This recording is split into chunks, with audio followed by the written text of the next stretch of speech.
నీ రక్తాన్ని మా పైన కుమ్మరించయ్యా, నీ ఆత్మను కుమ్మరించయ్యా.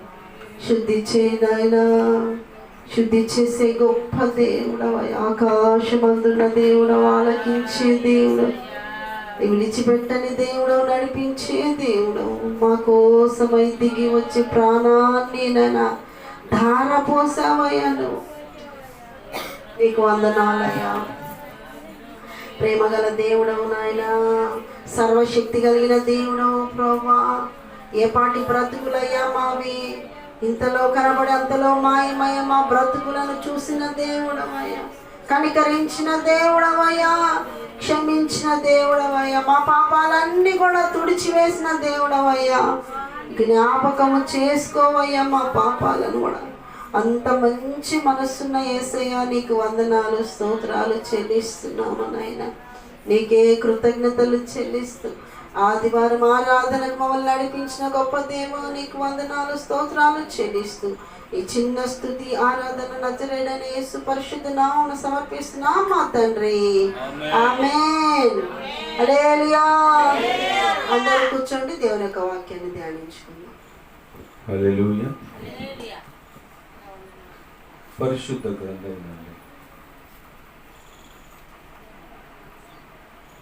రోమీలకు రాసిన పత్రిక, అపోస్తలుడైన పౌలు రోమీలకు రాసిన పత్రిక 8వ అధ్యాయం 17-18 వచనాలు చదువు. పరిశుద్ధ గ్రంథం నుండి క్రొత్త నిబంధన, అపోస్తలుడైన పౌలు రోమీలకు రాసిన పత్రిక 17-18 వచనాలు చదువుకొని ధ్యానించుకుంటాం. మనము పిల్లలమైతే వారసులము, అనగా దేవుని వారసులము, క్రీస్తుతో కూడా మహిమ పొందుటకు ఆయనతో శ్రమపడిన ఎడల క్రీస్తుతోటి వారసులము. మన ఎడల ప్రత్యక్షము కాబోవు మహిమ ఎదుట ఇప్పటి కాలపు శ్రమలు ఎన్నదైనవి కావని ఎంచుచున్నాము. చాలు, చిన్న ప్రార్థన చేసుకుందాం. స్తోత్రం నాయన పరిశుద్ధుడా, చదవబడిన పరిశుద్ధ లేఖనాన్ని ధ్యానించుకోబోతున్నాం ప్రభా. నా యందు మీరే ఉండి ప్రభా, విలువైన మాటల్ని లేఖనాల ద్వారా మా అందరితో మీరే మాట్లాడు. మమ్మల్ని అందరినీ హెచ్చరించి, గద్దించి, చక్కపరచి, బుద్ధి చెప్పి మా అందరి మనోనేత్రాలు తెరిపించి మమ్మల్ని అందరినీ రాకడికి సిద్ధపరచండి. యేసు పరిశుద్ధ నామమున అడిగి వేడుకుంటున్నాం నా తండ్రి. ఆమేన్. హల్లెలూయా. యేసయ్య నామానికి మహిమ కలుగును గాక. ఆమేన్. ప్రభునందు ప్రేమైన దేవుని సంగమా, మరి గడిచిన మాసాల నుండి మనం ధ్యానించుకుంటూ వస్తున్న అంశము శరీరానుసారమైన మనసు మరణము, ఆత్మానుసారమైన మనసు జీవమును సమాధానమునై ఉన్నదని మరి మనం ధ్యానించుకుంటూ వస్తున్నాం. మరి ఇంత విన్నారు కదా, మీ ఈ యొక్క దేవుని పరిశుద్ధ లేఖనాన్ని ప్రతి వారం వింటూ వస్తున్నారు. మరి శరీరానుసారమైన మనుషుల, ఆత్మానుసారమైన మనుషుల ఒకసారి మిమ్మల్ని మీరు పరీక్షించుకొని, ఒకవేళ ఇంకా మీలో శరీరానుసారమైన ఆలోచనలు ఆ మనసు కలిగి ఉంటే పశ్చాత్తాపంతో దేవుని అడిగి, ప్రభువా నన్ను క్షమించు అని నీ శరీర సంబంధమైన పాపపు జీవితాన్ని దేవుని రక్తము చేత కడిగి వేసుకొని పరిశుద్ధపరుచుకొని, ఆయన వాక్యము చేత పరిశుద్ధాత్మ దేవుని యొక్క నడిపింపులో పనికిమాలిన లోక సంబంధమైన శరీరానుసారమైన జీవితాన్ని తీసివేసుకొని శుద్ధి చేసుకొని ఆత్మానుసారముగా ప్రతి దినము ఎదుగుతూ ప్రభు రాకడకు సిద్ధపడవలసిందిగా ప్రభుపేట మనవి చేస్తున్నాను. ప్రియులారా, లేఖనాలు కూడా అలాగే సెలవిస్తున్నాయి. లేఖనాలు కూడా నువ్వు ఆత్మానుసారమైన మనస్సు కలిగి ఉండాలంటారు. ఎప్పుడైతే నువ్వు ఆత్మానుసారమైన మనస్సు, వాక్యానుసారమైన జీవితం, వాక్యానుసారంగా జీవిస్తూ దేవుని చిత్తాన్ని నెరవేరుస్తూ ఉంటావో వాళ్ళు మాత్రమే ఈ భూమిని, ఈ గుడారాన్ని, ఈ శరీరాన్ని విడిచిన వెంటనే మనం ఎక్కడికి వెళ్ళిపోతాము? నిత్య జీవానికి చేరుకుంటాం. ఆయన మహిమలో ప్రవేశిస్తాము. హల్లెలూయా. ఆ మహిమ ప్రవేశం రావాలంటే చాలా కష్టపడాలి. భూమి మీద నీ శరీర కోరికలన్నీ చంపేసుకోవాలి. నీ శరీరానుసారమైన బ్రతుకు మార్చుకోవాలి. నిత్యము నువ్వు దేవునితో వాక్యము చదువుతూ, ధ్యానిస్తూ, వాక్యానుసారంగా బ్రతుకుతూ, ప్రార్థన జీవితం, ఉపవాస జీవితం, ఇలాగా మన శరీరాలను నలుగొట్టుకుంటూ, మనల్ని మనం శుద్ధి చేసుకుంటూ, వాక్యానుసారంగా, ఆత్మానుసారంగా, ఆత్మీయ జీవితంలో ఎదుగుతూ ఆ మహిమగల రాకడికి సిద్ధపడాలి తప్ప వేరే మార్గం మనకు లేదు అన్నది గుర్తుపెట్టుకోండి. ఈనాడు చాలా సంఘాల్లో, మన సంఘంలో అయితేనేమి చాలా సంఘాల్లో, ప్రపంచంలో చాలామంది 95% శరీరానుసారమైన బోధలు, శరీరానుసారమైన క్రియలు, శరీరానుసారమైన యాక్టివిటీస్ జరుగుతూ ఉన్నాయి. పిల్లలు అదే భక్తి అనుకుంటున్నారు. అదే ఖచ్చితంగా మేము పరలోక రాజ్యం పోతామని ఒక అబద్ధపు బోధలో మునిగి తేలుతున్న వారు చాలామంది ఉన్నారు. ఈరోజు నీకు ఇచ్చిన దేవుడు నీకు ఇచ్చిన సంఘములో ఎలాంటి బోధలు వింటున్నారు, ఎలాంటి హెచ్చరికలు వింటున్నారు, ఎలాగా హెచ్చరించి మిమ్మల్ని పరలోక రాజ్యానికి సిద్ధపరుస్తున్నారో ఒకసారి మీ సంఘంలో మీ యొక్క సంఘ కాపరిని కూడా పరిశీలించుకోమని ప్రభుపేట మనవి చేస్తున్నాను. ఎందుకంటే ఇప్పుడు టైంపాస్ చేసే దినాలు కాదు. ఏదో వచ్చిన కాటికి ఏదో చెప్పేసి మీకు ఏదో మిమ్మల్ని సంతోషపెట్టి మీకు అనుకూలమైన బోధ చేసి మీ దుర్దగల చెవులకు కావాల్సిన కల్పనా కథలు చెప్పి, కళ్ళబొల్లి కబుర్లు చెప్పి, మిమ్మల్ని బాగా ఉత్తేజపరిచి పాటలతో డ్యాన్స్ లేపించి మిమ్మల్ని లేనిపోని అబద్ధపు ప్రవచనాలు ప్రవచించి మిమ్మల్ని ఏదో ఒక విధంగా మోసం చేయొచ్చు. చేసింది ఇప్పుడు ఇది సరిపోయేది కాదు. మనం మీకు తెలుసా, ఆడ పెద్ద మందిరం కూడా కట్టబడేది. ఏడా మన స్థలంలో ఒక పెద్ద మందిరం కట్టబడేది. జనాలు చుట్టుపక్కలంతా వచ్చి చూడండి. ఇప్పుడు ఎందుకు రావడంలా తెలుసా మీకు? బస్సులు ఎట్ట వచ్చినట్టు తెలుసు కదా, 100 ఇదంతా ఫుల్ అయిపోయినాయి. ఏమైపోయినారు? వాళ్ళకు అనుకూలమైన బోధ ఉందంటారా? లేదు. కల్పనా కథలు లేవు ఇక్కడ. స్వస్థతలు, ఇంకా అదే పనిగా స్వస్థతలు ప్రవచనాలు చెప్తున్నాం అనుకో, కిక్కిచ్చిపోతారు పదార్థం. మన ఊరిలో సుమారుగా వస్తారు. రానమ్మా చెప్పండి. మన ఊరిలో పరిగెత్తుకుంటూ వస్తారు. ఇక్కడికి వస్తే ఖచ్చితంగా హెచ్చరించడము, గద్దించడం, బుద్ధి చెప్పడం ఉంటుంది. కాబట్టి చాలామంది ఇష్టపడరు. ఎందుకు ఇష్టపడరు అంటే ఇదే ఎప్పుడు రాకడ గురించి, ఎప్పుడు దేవుడు వస్తాడు, శరీరానుసారమైన మనసు, ఆత్మానుసారమైన మనసు, ఇదెవరికి కావాలి? మాకేం కావాలా? ఆశీర్వాదాలు కావాలా? నా కూతురుకు పెళ్ళి కావాలా, నా కొడుకు పెళ్ళి కావాలా, కొడుకు కావాలా, కూతురు కావాలా, చేయి ప్రార్థన చేయి, మీ దేవుని కనుక్కో. ఎవరు? మన దేవుని కనుక. ఇదా భక్తి? ఇదే వాక్యానుసారం? చాలామంది మాకు ఫోన్లు చేస్తున్నారు, ఆ ఫోన్లో ప్రార్థన చేయన్నా అంటే మందిరం దగ్గరికి రాంటే రాలే. వస్తారా? రారు. నేను ఫోన్ ఎట్లా సులువుగా అనమాట, ఎంత ఈజీగా ఫోన్లోనే ప్రార్థన చేయాలా, మీ సమస్య బాగా కావాలా, అప్పుడు వచ్చాను కాకుంటే లేదు. ఇది కాదు మనకు కావాల్సిన. వీళ్ళంతా ఎవరంటే శరీర స్వభావం కలిగిన మనసు, ఆత్మానుసారులు కాదు, ఆత్మ సంబంధులు కాదు వీళ్ళు. గుర్తుపెట్టుకోండి, ఇప్పటికైనా మీలో మార్పు రావాలని మా ఆశ. ఏదో పెద్ద జనాలను వేసుకొని నేను పెద్ద పాస్టర్ అని పెద్ద గలిబిలి గందరగోళంతో నేను ఆ మోసంలో ఉన్నాననుకో, నేను కూడా ఏమైపోతా, నేను కూడా విడవబడతా. మీకు షాక్ నుంచి చెప్పాలా, ఈనాడు చాలామంది సేవకులు మోసంలో ఉన్నారు, తను మోసం చేసుకుంటున్నారు. నాకు అదే ఆశ్చర్యం వేస్తూ ఉంది. మళ్ళీ వాక్యం తెలుసు కానీ క్రియలు లేవు.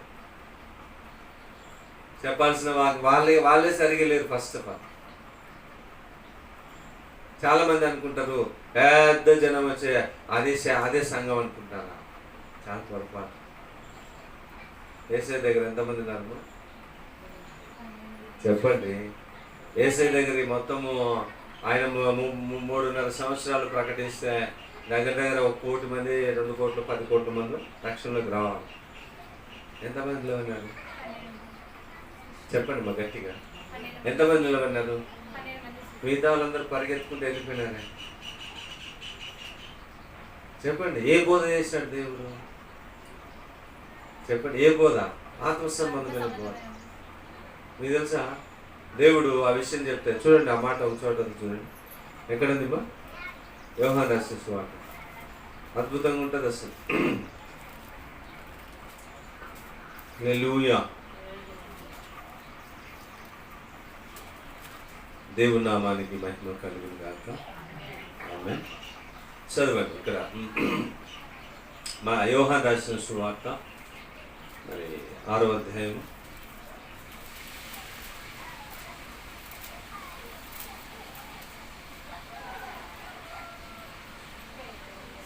6వ అధ్యాయం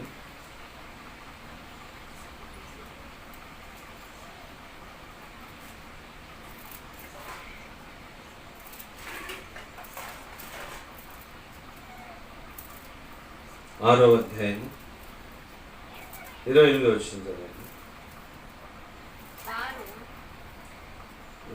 మేము దేవుని క్రియలు జరిగించుటకు ఏమి చేయవలనని ఆయన అడగగా, యేసు ఆయన పంపిన వారి యందు మీరు విశ్వాసం ఉంచుటే దేవుని క్రియ అని వారితో చెప్పాను. వారు అట్లయితే మేము చూచి నిన్ను విశ్వసించుటకు నీవు ఏ సూచన క్రియ చేయుచున్నావు, ఏమి జరిగించుచున్నావు, భుజించుటకు పరలోకం నుండి ఆయన ఆహారం వారికి అనుగ్రహించను అని వ్రాయబడినట్టు మన పితరులు అరణ్యంలో మన్నాను భుజించురని ఆయనతో చెప్పారు. కాబట్టి యేసు పరలోకం నుండి వచ్చే ఆహారము మోషే మీకు ఇయ్యలేదు, నా తండ్రియే పరలోకం నుండి వచ్చి నిజమైన ఆహారం మీకు అనుగ్రహించుచున్నాడు. పరలోకం నుండి దిగి వచ్చి లోకమునకు జీవం ఇచ్చున్నది దేవుడు అనుగ్రహించుచు ఆహారమై ఉన్నదని మీతో నిశ్చయముగా చెప్పుచున్నానని వారితో చెప్పాను. కావున వారు, ప్రభువా, ఈ ఆహారము ఎల్లప్పుడూ మాకు అనుగ్రహించుమనిరి. అందుకు యేసు వారితో జీవాహారమును నేనే, నా యొద్దకు వచ్చువాడు ఏ మాత్రమును ఆకలి కొనడు, నా యందు విశ్వాసముంచువాడు ఎప్పుడునూ దప్పికొనడు. మీరు నన్ను చూచి ఉండియు విశ్వసింపక ఉన్నారని మీతో చెప్పితిని. తండ్రి నాకు అనుగ్రహించు వారందరూ నా యొద్దకు వచ్చురు. నా యొద్దకు వచ్చు వానిని నేను ఎంత మాత్రమును బయటకు త్రోసివేయను. నా ఇష్టమును నెరవేర్చుకొనుటకు నేను రాలేదు, నన్ను పంపిన వాని చిత్తం నెరవేర్చుటకే పరలోకం నుండి దిగి వచ్చితిని. ఆయన నాకు అనుగ్రహించిన దాని అంతటిలో నేనేమీ పోగొట్టుకొనక అంత్యదినమున దాని లేపుటయే నన్ను పంపిన వాని చిత్తమై ఉన్నది. కుమారుని చూచి ఆయన యందు విశ్వాసముంచు ప్రతి వాడును నిత్య జీవం పొందుటయే నా తండ్రి చిత్తము. అంత్యదినమున నేను వానిని లేపుదును. చాలమ్మా, ఇక్కడ 52 చదవండి. 52 నుంచి యూదులు ఈయన తన శరీరమును ఏలాగు తిననీయగలడని ఒకనితో ఒకడు వాదించిరి. కావున యేసిట్లను మీరు మనుష్య కుమారుని శరీరమును తిని ఆయన రక్తమును త్రాగితేనే గాని మీలో మీరు జీవము కలవారు కారు. నా రక్తమును త్రాగువాడి నిత్య జీవం గలవాడు లేపుదును.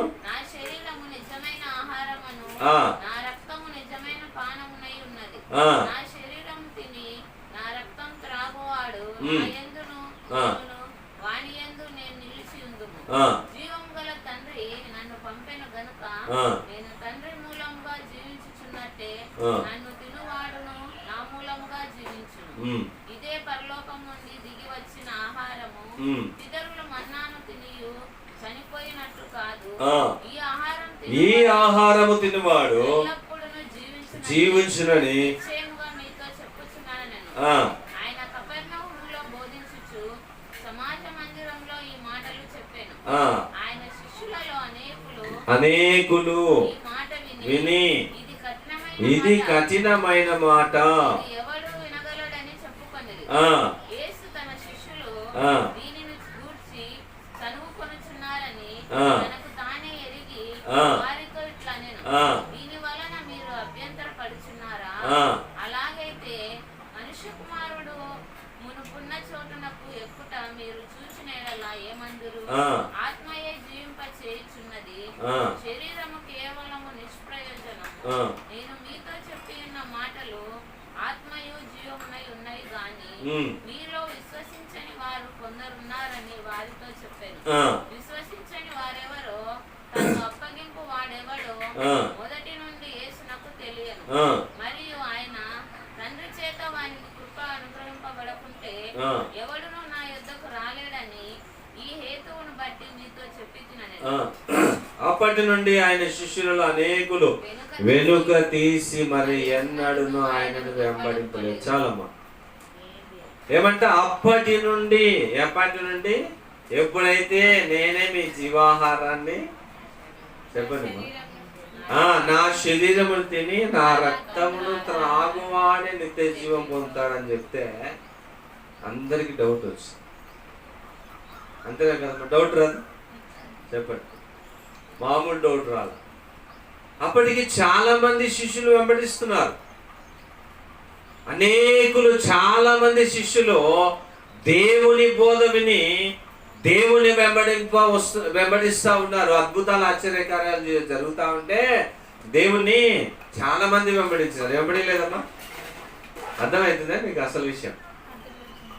అద్భుత కార్యాలు ఆశ్చర్యకార్యాలు, చచ్చిపోయిన లేపి భయంకరమైన మానని రోగాలు స్వస్థత పరిచి సముద్రం మీద శిష్యులు మరి ఆ సముద్రాన్ని ఆ తుఫాను ఒక మాట చేత అణిచివేసి ఎన్నెన్నో అద్భుతాలు దేవుడు చేస్తూ ఉంటే, చనిపోయిన వాళ్ళని తిరిగి లేపుతా ఉంటే చూసి అందరు ఆశ్చర్యపోయి ఆయనను వెంబడించి నువ్వే నిజమైన దేవుడు అనుకొని కొన్ని రోజులు ప్రయాణం చేసినారు. ఎన్ని రోజులమ్మా?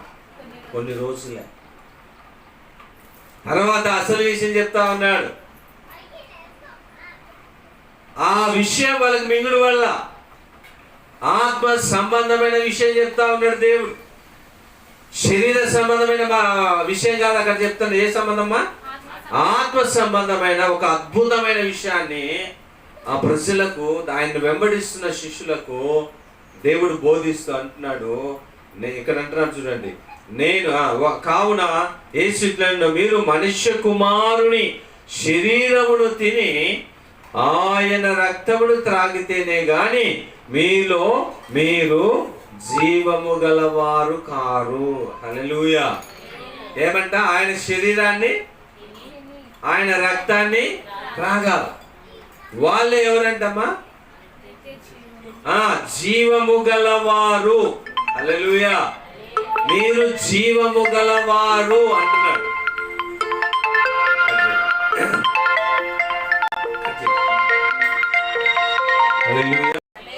యేసు నామానికి మహిమ కలుగుగాక. ఇప్పుడు మనము ఆయన శరీరాన్ని తీసుకున్నాము, ఆయన రక్తాన్ని పూజిస్తున్నాము ప్రతి ఆదివారం ఖచ్చితంగా. మనము నిత్య జీవానికి పాత్రులం. కానీ ఎవరు నిత్య జీవానికి నిజమైన పాత్రులు అంటే ఆయన వాక్యానుసారంగా బ్రతికేటోళ్ళే. బ్రతకని వాళ్ళు ఉన్నారా లేదా ఇక్కడ? ఏమ్మా మీరే చెప్పండి. ఇప్పుడు రొట్టె తీసుకుంటున్నావు, ఎంత ధైర్యం ఉండాలి నీకు? ఆయన రక్తం తాగుతున్నావు, నీకు ఎంత గట్స్ ఉండాలా? అంటే ఈ వాక్యం అనేది నీకు అర్థమైంది కానీ పాటించడంలా. ఇక్కడ ఉన్నంతసేపే నువ్వు దేవుని దగ్గర చెప్పండి భయభక్తులతో ఉంటావు. ఈ బలలో చేసినాక ఆయన ప్రభు శరీరాన్ని ప్రభు రక్తాన్ని భుజించినాక నువ్వు ఎప్పుడు కూడా పాపము చేయకూడదు. నీలో పరిశుద్ధత రావాలి, నీలో పవిత్రంగా బతకాలి. ఎందుకో తెలుసా? ఆయన శరీరాన్ని ఆయన రక్తాన్ని త్రాగుతున్నావు కాబట్టి నువ్వు జాగ్రత్తగా ఉండాలి. అందుకే నేను ప్రార్థన, అయోగ్యంగా ఎవరైనా చేస్తే క్షమించమని అడుగుతాం. ఇంకా ప్రతి వారం అయోగ్యంగా చేస్తే అలా వాళ్ళని దేవుడు క్షమిస్తాడా? మనల్లో చాలా మంది ఉన్నారు ప్రతి వారం చేసి ఇంటికి పాపాలు చేసిన చాలా మంది. వీళ్ళకు ఎంత డైరెక్ట్ చెప్పినా కూడా బుద్ధి రావాలి. ఈయన నోరు బాగుంటుంది, ఇంటికి పోతే నోరు బాగుంటుందమ్మా, కప్పు వాసన వస్తుంటుంది. కప్పు వాసన అంటే మొహం కడుక్కోకుండా కాదు, నీ నోట్లో నుంచి వచ్చే అపవిత్రమైన మాటలు దేవుణ్ణి సిలువ వేస్తున్నాయి. అంటే ఆదివారం తీసుకున్నావు కదా, ఏం తీసుకున్నావు అంటే ఆయన శరీరాన్ని ఆయన రక్తాన్ని ఎందుకు తీసుకోవాలా మనము? ఎందుకమ్మా? ఆయన జ్ఞాపకం చేసుకోమంటాడు. నేను ఎందుకోసము మరణించాను, ఎందుకోసము నా శరీరాన్ని ఇంత గాయపరుచుకొని నా రక్తాన్ని ఎందుకు చిందించినాను అన్నది గుర్తు చేసుకోవాలి. ఎందుకు చిందించినాడమ్మా? ఎందుకు చిందించి తెలియదా మీకు? ఈస్టర్కి తెలుస్తుందేమో. ఈస్టర్ చెప్పండి అన్న, ఆ రోజు వాక్యం వింటాము, ఇన్ని మర్చిపోతాము, మళ్ళీ ఏసై పుట్టేటప్పుడు అది చెప్పండి. ఇంకా సాల్మా ఈ రెండు చెప్పండి సాల్. మాకేమో ఎందుకు వచ్చినాడు భూమి మీదకి? నశించిపోతున్న వారిని వెతికి రక్షించడానికి మనుష్య కుమారుడు భూమి మీదకి వచ్చినాడు. ఆయన శరీరాన్ని నలగొట్టుకున్నాడు, ఆయన రక్తాన్ని చిందించినాడు. ఆయన రక్తంలో పాపక్షమాపణ చెప్పండి, పాపక్షమాపణ కలదు. ఆయన రక్తంలో నీ పాపాలన్నీ కడుక్కుంటే శుద్ధి చేయబడతాయి. మళ్ళా పాపము చేయొచ్చా? మరి చేస్తున్నారే అంటే దేవుని రక్తము, దేవుని శరీరం పిల్లాటలైంది. ఏ ఆటలైనాయి? పిల్లాటలైనాయి. మీకు తెలుసా శాపాలు ఎందుకు వస్తున్నాయి తెలుసా మీ ఇళ్ళలో? నీకు ఈరోజు చెప్తున్నా డైరెక్ట్గా, మీకు శ్రమలు ఎందుకు వస్తున్నాయి, మీకు రోగాలు ఎందుకు వస్తున్నాయి, మీకు శాపాలు మీ పిల్లలకు ఎందుకు వస్తున్నాయి తెలుసా? ఎందుకమ్మా? అయోగ్యంగా నువ్వు బలలు చేస్తున్నావు. మీకే రెండులకు బలలు చేస్తున్నా చెప్తున్నా. నీకు ఈ రెండే ఎంతమంది అమ్మా? 4, 5, 6, 7 మంది ఉన్నారు ఇక్కడ. 7 మందికి చెప్తున్నాను.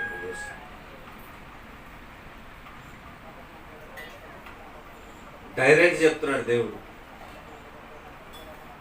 పిల్లాటలు కాదు, దేవుని యొక్క రక్తము శక్తి. దయచేసి మీరు శుద్ధి చేసుకొని మర్యాదకు బతుకుతే మీకు విషయం తెలుసా? నువ్వు రక్షణ పొందక ముందుకి బుద్ధి ఉండాలి. అదే అంటున్నా, పిల్లల్లాగా నువ్వు ఎగురుకుంటూ వచ్చి బాప్తిసం తీసుకోవడం కాదు. అందరు తీసుకుంటారు కదా నేను తీసుకుంటానులే అని బాప్తిసం తీసుకోవడం కాదు. బాప్తిసం తీసుకున్న తర్వాత నీ జీవితం అసలు జీవితం ఉంటుంది. ఊరికే చెప్పుకోవడానికి కాదు, బాప్తిసం తీసుకున్నా మేము బలలో చేస్తున్నాం అనుకోవడానికి. బాప్తిసం తీసుకున్నాక నీ ఇష్టం వచ్చిన బతకనికి లేదు. ఉందంటారమ్మా? లేదు. నువ్వు ఎవరి హ్యాండ్ ఓవర్లోకి వెళ్ళిపోయినావు? నీకెంత ధైర్యం ఉండాలా? నువ్వు పాపం చేస్తున్నావు ఇంటికాడ. ఏ పాపం చేస్తున్నావన్నా? మేమేం చేయాలంటారు, మళ్ళీ ఎదురు మాట్లాడతారు. మాకు ఏమైనా చెప్తే డైరెక్ట్ ఫీల్ అవుతారు కదమ్మా. కారమ్మా అవుతారా? కారా ఎవరు ఇడా డైరెక్ట్ గద్దిస్తే ఫీల్ కారమ్మా? మమ్మల్ని అంటున్నారు, మమ్మల్ని నిజంగా చెప్తున్నాను ప్రియులరా. పిచ్చి వ్యవహారాలు కాదు. దేవుని శరీరం, దేవుని రక్తం తీసుకోవడం అందరికీ చెప్తున్నాను, నేనుగా చెప్పింది వాక్యం చెప్తుంది. అమ్మ నా సొంత మాటలా? నేను నా సొంత మాటలు ఏం చెప్పిన వాక్యంలో ఉంది. నువ్వు ఇష్టం వచ్చినట్టు నువ్వు బ్రతకడానికి కాదు ఆయన శరీరము ఆయన రక్తం తీసుకునేది. శాపగ్రస్తులు అయిపోతున్నారు చాలా మంది. ఎందుకు కుటుంబాల్లో సమాధానం లేదు, ఎందుకు కుటుంబాల్లో సంతోషం లేదు, ఎందుకు కుటుంబాల్లో అంత గందరగోళం అయిపోతుంది? ఎందుకు తెలుసా? నువ్వు తీసుకునే ఆయన శరీరాన్ని ఆయన రక్తాన్ని యోగ్యంగా భుజించడం. ఇంతసేపు తండ్రి యేసయ్య నన్ను క్షమించని లటికని తినేస్తున్నావు, పక్కన తాగేస్తున్నావు, ఈ నుంచి అడుగు బయట పెడతానే నీ బుద్ధి మారడంలా, నీ మనస్సు మారడంలా. ఎంత ఘోరంగా ఉన్నారంటే పిల్లరా, నాకైతే ఇక్కడ ఆత్మకూరు నంద్యాల అలా చూస్తే నాకు కోపం వస్తుంది, బాధలేస్తాను. నాకే ఇంత అనిపిస్తుంది, ఇంత భయంకర ఇంత బాధలేస్తా ఉంది. మన తండ్రికి ఎంత బాధ ఉంటుందేమో, ఏమో ఉండదా? ఏముంటే నాకేమనేటోళ్ళు ఉన్నారు. మా ఇష్టం అన్నా, మా ఇష్టం అన్నా, మా ఇష్టం అయ్యా, మా ఇష్టం వచ్చిన బతుకుతాం అనేటోళ్ళు కూడా ఉన్నారు. లేరా తల్లి? ఖచ్చితంగా ఉన్నారు. మా బాధ, మా బోధ, దేవుని బోధ ఏందో తెలుసా? కరెక్ట్గా నడవాలి దేవుడు. హల్లెలూయా. ఇష్టం వచ్చినట్టు నడవద్దు. నువ్వు బాప్తిసం తీసుకున్నావు సరే, ఆయనకి ఇష్టలుగా మారాలి కదా, ఆయనకు నచ్చినట్టు జీవించాలి కదా, ఆయన చెప్పినట్టు వినాలి కదా. ఆయన బలలో చేస్తున్నావంటే నీళ్ళు ఏం జరగాలమ్మా? ఏం కావాలి? ఆయన పోలిక రావాలి. నీకు తెలుసా, నువ్వు కరెక్ట్గా ఉండి బలలో చేస్తే చాలా ఆత్మీయంగా ఎదుగుతావు. హల్లెలూయా. చాలా మార్పు వస్తుంది. నువ్వు నిజంగా దేవుని రక్తాన్ని, దేవుని శరీరం ఇదని భయపడుతూ భక్తితో నువ్వు తీసుకొని మరలా పాపము చేయకుండా నువ్వు యథార్థంగా జీవించే బిడ్డవైతే నిన్ను దేవుడు అలా ఉన్నత స్థానాలు ఉంచుకుంటాడు. హల్లెలూయా. ఇకనైనా బుద్ధి తెచ్చుకోండి. ఎవరైనా మీలో కరెక్ట్గా వేస్తుంటే దేవుడు ఎంత సంతోషిస్తాడో తెలుసా? ఏమన్నా సంతోషించాడు? అసలు నా కుమార్తె, నా కుమారుడు ఇంత భక్తిగా ఉన్నారు. యోగుని అంటాడు, ఏమంటాడు? నా కుమారుని చూసినా, నా యోగుని చూసినావా? ఎవరితో అంటున్నాడు? ఛాలెంజ్ చేస్తున్నాడు దేవుడు. చూడు ఎంత భక్తిపడు, చూడు ఎలాంటి నమ్మకస్తుడు. అలా అనిపించుకోవాలి నీ లైఫ్లో. బతికిన ఒక్కో రోజైనా దేవునికి ఇష్టకరంగా బ్రతకాలి, ఆత్మానుసారంగా బ్రతకాలి. యోగును టార్గెట్ చేసిన సైతం నిన్ను నన్ను కూడా టార్గెట్ చేస్తుంది. ఎప్పుడు చేస్తుంది తెలుసా? ఎప్పుడమ్మా? ఎప్పుడు టార్గెట్ చేస్తుంది తెలీదా? ఎప్పుడు టార్గెట్ చేస్తుంది? దేవునికి ఇష్టకరంగా బ్రతుకున్నప్పుడు, దేవునికి వాక్యానికి లోబడి బ్రతుకుతున్నప్పుడే సాతాను టార్గెట్ చేస్తుంది. మీలో ఇంకా ఏం టార్గెట్ రాలేదంటే మీరు ఆయనకి ఇష్టకరంగా లేదని అర్థం. ఎందుకన్నా దేవునికి ఇష్టకరంగా ఉండడానికి అనేక శోధనలు, అనేక సమస్యలు వస్తాయంటే అవి ఖచ్చితంగా అనుమతించబడతాయి. అవి ఎందుకు అనుమతించబడతాయి? ఎందుకు ఇది చేయబడుతున్నాయి చెప్పండి? హల్లెలూయా. ఎందుకు అనుమతించబడుతున్నాయి? ఎందుకు? ఏం లేదు, నా దగ్గర లేదు. హల్లెలూయా. యేసయ్య నామానికి మహిమ కలుగును గాక. ఆమేన్. స్తోత్రం. యేసయ్య నామానికి మహిమ కలుగును గాక. ఆమేన్. చూడండి ప్రేమైన దేవుని బిడ్డలారా, నిజంగా దేవునికి ఇష్టకరంగా బ్రతుకుతే అనేక శ్రమలు, అనేక శోధనలు అనుమతించబడతాయి. ఎందుకో తెలుసా? మనల్ని ఏం చేస్తున్నాడు? నలగొడుతున్నాడు. నేను శుద్ధ సువర్ణంగా మారుస్తున్నాడు. మనం ఆయనకు బంగారం అంటారు. హల్లెలూయా. చాలా మంది రోల్డ్ గోల్డ్ బంగారు కూడా ఉన్నారు కదమ్మా, మంచి కోటింగ్ వేసుకొని వస్తారు. అసలు ఇది కేడియం బంగారం అనేటు ఉంటుంది. ఒరిజినల్ బంగారం అరిగి మరిగి ఉంటుంది. అర్థం